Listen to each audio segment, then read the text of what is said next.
بسم اللہ الرحمن الرحیم۔ حدیث نمبر 297۔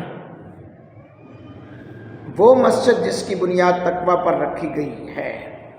اللہ، مسجد کی اہمیت، مسجد کی فضیلت، اس حوالے سے دروس کا آغاز اور یہ درس جاری و ساری ہے۔ سماعت کیجئے اور دلوں کو منور کیجئے۔ سرکار کی حدیث آپ کے سامنے مقصد ہے کہ ہم صحیح احادیث کا مطالعہ کریں اور احادیث کی روشنی میں دین کو سمجھیں۔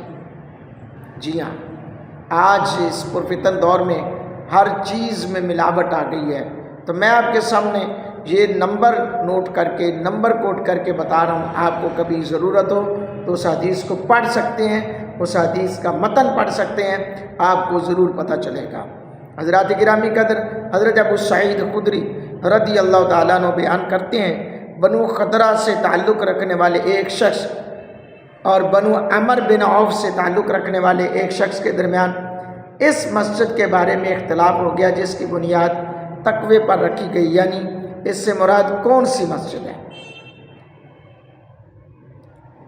خدری شخص نے یہ کہا کہ اس سے مراد نبی اکرم صلی اللہ علیہ وآلہ وسلم کی مسجد ہے، وہ ہے مسجد نبوی شریف۔ دوسرے شخص نے یہ کہا اس سے مراد مسجد قباء ہے۔ دونوں حضرات نبی اکرم صلی اللہ علیہ وآلہ وسلم کی خدمت میں حاضر ہوئے، تو آپ سے پوچھا، تو آپ علیہ السلام نے فرمایا وہ یہ ہے، یعنی راوی کہتے ہیں کہ اس وقت نبی پاک صلی اللہ علیہ وسلم مسجد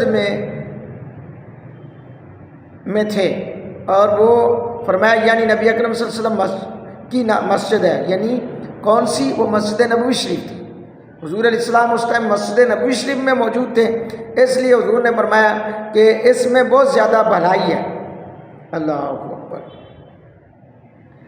ایک دفعہ قبیلہ خدرہ کے ایک صحابی اور قبیلہ بنی عمر بن عوف کے ایک صحابی کے مابین اس آیت کے مصداق کے تعین میں اختلاف رائے ہوا۔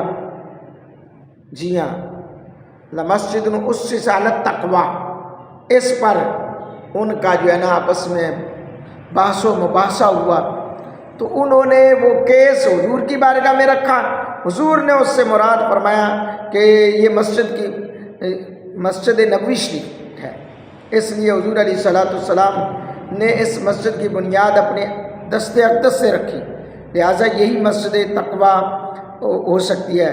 قبیلہ بنی عمر بن عوف کے صحابی کی رائے یہ تھی کہ اس آیت کا مصداق مسجد قباء ہے، اس لیے کہ آیت کے شان نزول اور سیاق و سباق سے یہی مسجد ثابت ہوتی ہے۔ دونوں صحابی یہ کیس نظریاتی مقدمہ لے کر بارگاہ رسالت مآب صلی اللہ علیہ وسلم میں حاضر ہوئے۔ آپ اس وقت مسجد نبوی شریف میں جلوہ فروز تھے۔ آپ نے فرمایا اس آیت کا مصداق یہ مسجد ہے، یعنی مسجد نبوی شریف۔ اس مسجد یعنی مسجد قباء میں خیر کثیر ہے۔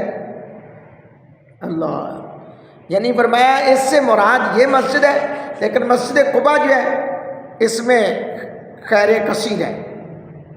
اللہ، حضرات گرامی قدر، نبی پاک صلی اللہ علیہ وسلم کے غلام، یہ اللہ جل شانہ کی محبوب کی عطا تھی، اور نبی پاک صلی اللہ علیہ وسلم کی جو مسجد ہے اس کی یہ شان ہے، اس کا یہ مقام ہے۔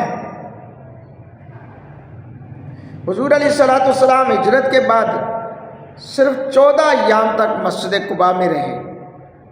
ہاں جی، ہجرت کے بعد 14 دن تک حضور علیہ السلام مسجد قباء میں قیام پذیر ہے، جبکہ مسجد نبوی شریف میں 10 سال تک تشریف فرما رہے۔ اسی طرح دونوں مساجد ہی آیت کا مصداق اور عظمت و فضیلت والی ہیں۔ اللہ اکبر۔